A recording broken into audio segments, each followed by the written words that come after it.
In this video, I'm going to show you how to get started in podcasting.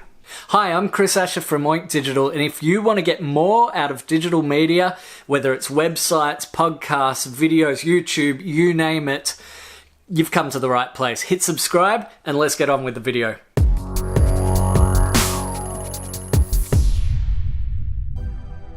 In this video, I'm going to just cover the very basics of what you're going to need if you want to start a podcast from, recording it to publishing it on iTunes. The first thing you're probably going to need is a microphone. This is a cheap USB microphone that we picked up from like JB Hi-Fi for under $100. You can get these on Amazon, you can get different brands. At that price point, they're all pretty much the same, so just get a cheap one if you're starting out and you're not sure whether you want to keep doing this podcasting thing or not. But basically, it just plugs into your computer via USB and away you go.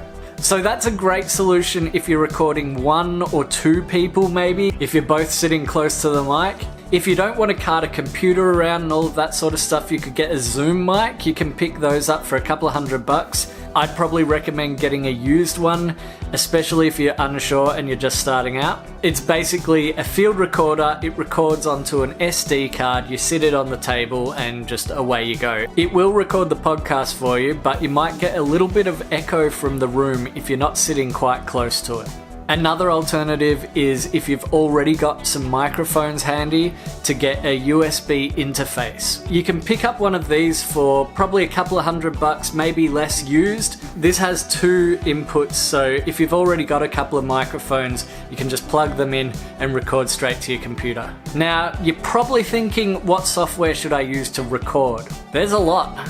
There's a lot of different programs out there. Some are free, some are paid, some come with this. If you end up buying a USB interface like this, then you might end up with Cubase, Pro Tools, something like that, which is software that you can record multi-track into, and it's really easy to use. I'll do a video on that stuff later. But for everything else, you might want to try using a free program, and the most commonly used free program for recording audio is Audacity. I want to keep this video short, but I'll definitely do a video on recording with Audacity later on. Bang! So now you've recorded your podcast, you've got it all ready to go. How do you publish it to iTunes? There's a few different ways you can do this, and the easiest are probably the paid services, which will host your podcast and basically do everything for you. I'd probably recommend starting out with SoundCloud because they give you 12 hours of free upload disk space. That's a really good way to get started.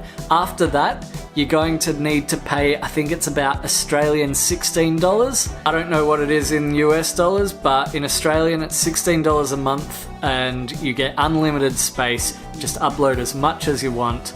Then you've also got Libsyn, which is probably the most common platform for publishing podcasts. They host tons, probably all of your favorite podcasts that you listen to are probably hosted by Libsyn. They have great stats that allow you to see where your listeners are coming from and all of that sort of stuff. They start at $5 a month, but honestly, you're probably going to need to spend about $20 a month. Then you've got Podbean. They start at around $3, but you're probably going to want to spend about $9 a month on that plan. All of these services that I've just mentioned allow you to upload and then submit to iTunes. They have the feed set up, everything for you is done within there. It's just like logging into Facebook or any other social media or software as a service type website. You just upload it there and it's off to iTunes, Stitcher, TuneIn, all of those. Lastly, another option is WordPress. If you've already got a website that's running WordPress and your podcast is associated with that,